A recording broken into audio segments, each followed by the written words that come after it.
In this video, we're going to be talking about testing with MockMVC. So we haven't looked too close at testing yet. That was intentional. I want to focus on the controller technology to this point. But here in this section of the course, we are going to start diving into testing the Spring framework. So there are several different types of test. Unit testing, this is code written to test code. So specifically, you are writing code to run tests and assertions against your code. Now, unit tests are designed to test specific sections of code. The percentage of lines code tested is code coverage. Your ideal coverage should be about 70 to 80%. Unit tests should be, as they say, unity and very fast. And they should not have external dependencies. You should not be using a database, no Spring context. You should not be using a web server. The unit test should be small and fast and lightweight. That is the ideal scope of unit tests. Now, we also have integration tests.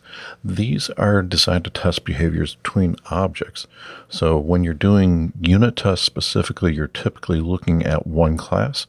Integration tests are going to have more of a composition and parts of the overall system. So these are going to be larger in scope. They may include the Spring context. They might include a database. They might include message brokers. These tests are larger. They do take more to set up, and they will run slower than unit tests. So that's a significant thing to keep in mind.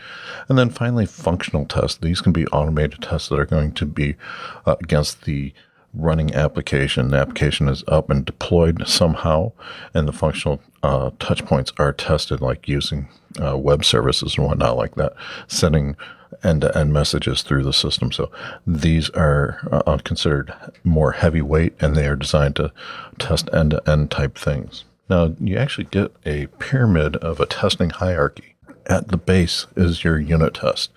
The vast majority of your tests should be unit tests. These are going to be very targeted tests. They are going to test specific things and expected outcomes. Integration tests should be your next largest category.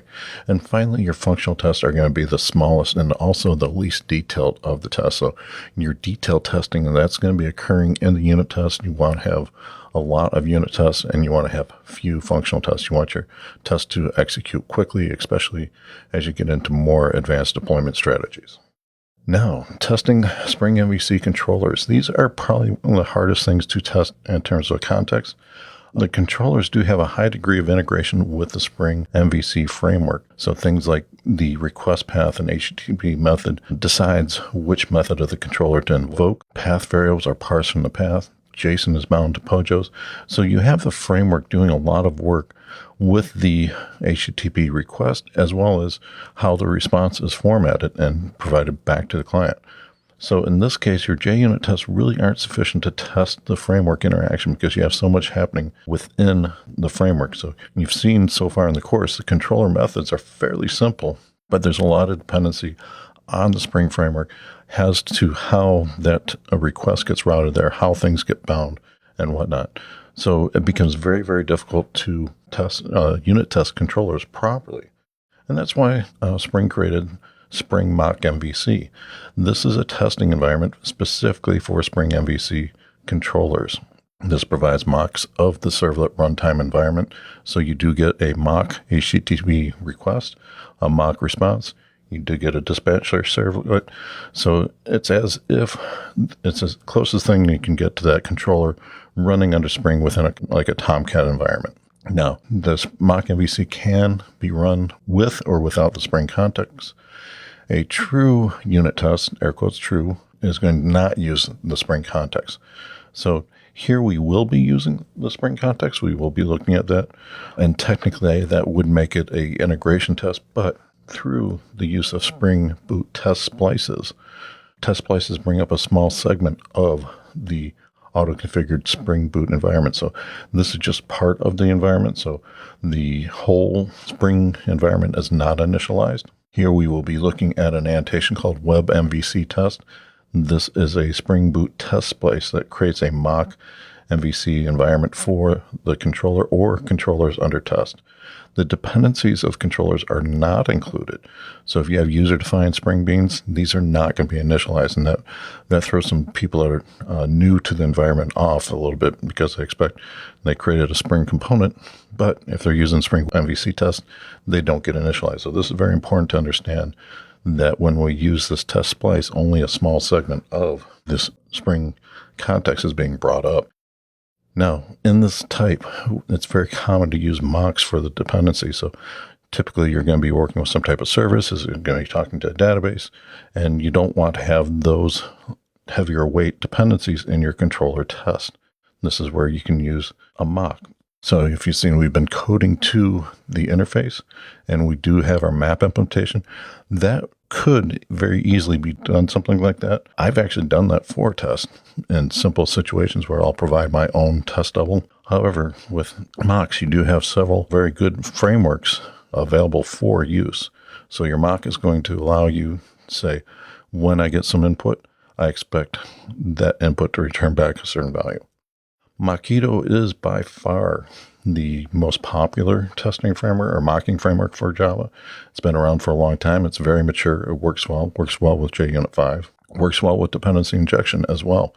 So you will see how easily we can set Mockito up. And with Mockito, we will be primarily looking at mocks. So there are different types of mocks, also known as test doubles. A dummy is just going to be an object to get the code compiled.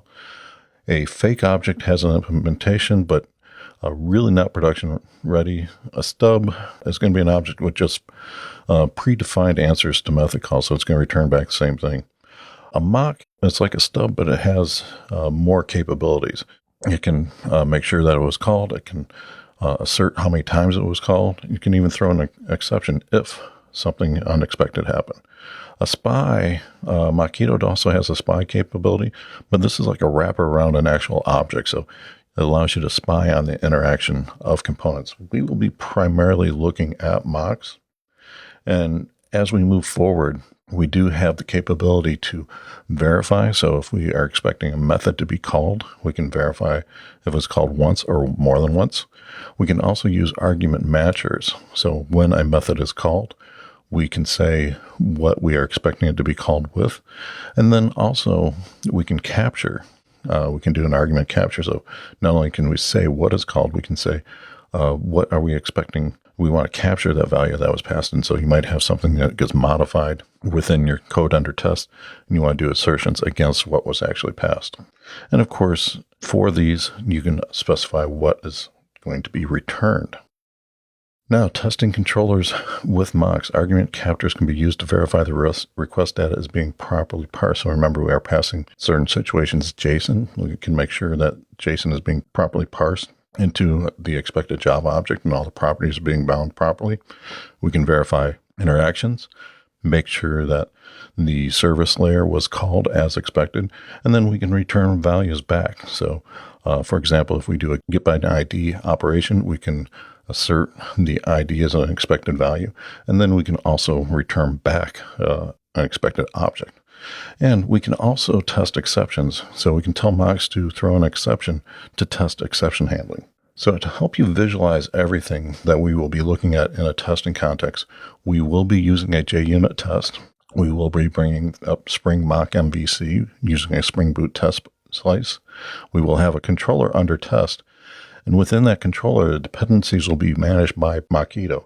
So the request will come in, will initiate in the JUnit test via MockMVC. The controller will handle the request, ultimately calling the Mockito mock via the injected service that we'll be setting up. And Mockito will provide the response back that will return to the controller. And then MockMVC will capture the response that was generated by the controller and Spring framework. And then finally, the JUnit test, that is providing the test framework that to actually perform the execution and capture the test results.